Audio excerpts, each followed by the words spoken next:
бершим ки асосаш пилла аст барои тайёр намудани матоъи аз ҷиҳати табиӣ тоза бахусус атласу адрас муҳим мебошад. имрӯзҳо талабот ба чунин матоъҳо зиёд буда, на танҳо дар дохили кишвар, балки берун аз он дар хориҷи мамлакат низ харидорони худро дорад. аз ин рӯ сол то сол истеҳсоли ин маҳсулоти саноатӣ бештар мегардад. имрӯзҳо дар миқёси вилоят ба нуқтаҳои қабул споридани пилла ҷараён дошта, дар ҳамаи 12 шаҳру ноҳияҳо ин маърака вусъати тоза мегирад. кирмакпарварони вилоят барои рӯёндани ашёи хоми саноатӣ кӯшиш ба харҷ дода, нерӯи худро барои истеҳсоли маҳсулоти хушсифат равона мекунанд, то ки он ҷавобгоҳи талабот бошад.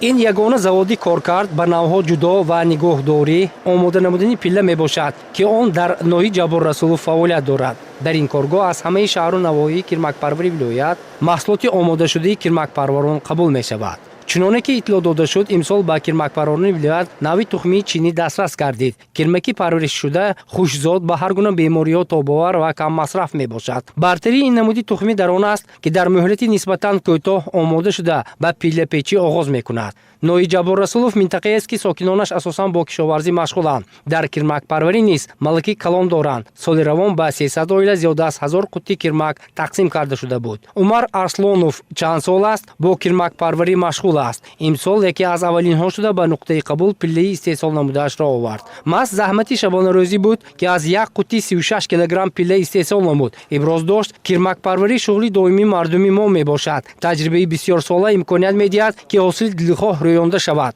ҳамасола ҳавасманд кардани кирмакпарворон имконият фароҳам меоварад, ки маҳсулоти хушсифат ба даст ояд.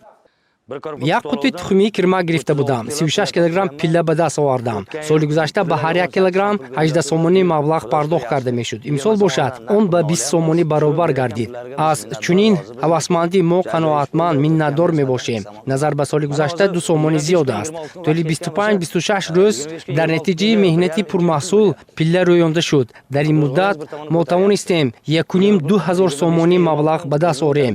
барои пешбурди иқтисоди рӯзгор кӯмак мерасонад. танҳо меҳнати пурмаҳсул метавонад ба натиҷаи дилхоҳ ноил гардад. илова ба ин ҳезум захира мешавад. аҳли оила бо кор таъмин шуданд. ҳамчунин сокинони ноҳияи Спитамен низ дар истеҳсоли пилла таҷрибаи бой доранд. насли кӯҳансол ва ҷавони ноҳия дар истеҳсоли ашёи хоми саноатӣ саҳми назаррас мегузоранд. таври намояндаи пиллаи тоҷик дар ноҳияи Спитамен иттилоъ дод, ҳанӯз 8 май қабули пилла дар ноҳия оғоз гашта, то имрӯз зиёда аз 5,5 тонна пилла вориди нуқтаҳои қабул гардидааст. ҳар сол 3-4 қутти тухмии кирмак мегирам. айни замон кирмакро хуб парвариш намуда дар зарфи 6 рӯз ба пилла печӣ шурӯъ мешавад. имсол аз 3 қутти 130 килограмм пилла супоридаем. 6 нафар келин дорам. сарҷамъӣ бо аҳли оилам тавонистам дар муддати хеле кӯтоҳ мавсимро ба хубӣ ба анҷом расонем. агротехники парваришро риоя намудем ва ба натиҷаҳои назаррас ноил гардидем. кирмакпарварӣ манфиати хуб дорад. ман бо аҳли оилаам ҳар сол 3-4 қутти кирмак мегирем. манфиати калон барои оила дорад.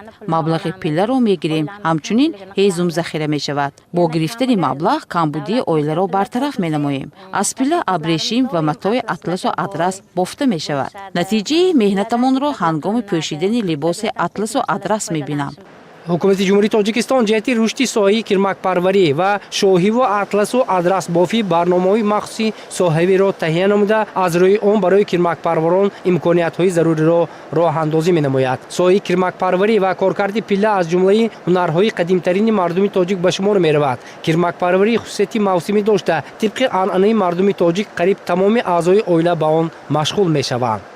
8 май соли 2025 сар кардем мавсими аллакай қабулкунии пилла. имсол нисбати соли гузашта ҳамин сифати пилла беҳад нағз мебошад. ин нави тухмӣ аз давлати чин хитоӣ буда, абрешимаш аз ҳар як пилла 1200 то 1500 метр ресбон мекунад. айни ҳол қариб ба 30 тонн омада расид. бо аксар шаҳру ноҳияҳо ҷамъовариро сар кардем. истеҳсоли пилла заҳмати гарон, таваҷҷӯҳи доимӣ, хароҷот ва қувваи кории зиёдро тақозо менамояд. табиати кирмак басо нозук буда аз рӯзи нахустини пайдоиш ҳарорати вижаи парваришро барои худ талаб менамояд. аз ин рӯ мутахассисони соҳа дар 2 рӯз як маротиба бо кирмакпарворон мулоқот намуда бобати парвариши он маслиҳати зарурӣ медиҳанд. тавре итлоъ дода шуд ба ҳар 1 килограмм пиллаи ба нуқтаи қабул овардашуда ба кирмакпарварон ба андозаи 20 сомони маблағ пардохт карда мешавад. ин барои ҳавасмандии онҳо мусоидат намуда маҳсулоти дилхоҳ саривақт ба даст меояд, зеро истеҳсоли пилла барои бо ашёи хом таъмин намудани корхонаҳои саноатии мамлакат, бо шуғл фаро гирифтани аҳолӣ ва баландбардоштани иқтидори истеҳсолии корхонаҳои ватанӣ аҳамияти калон дорад.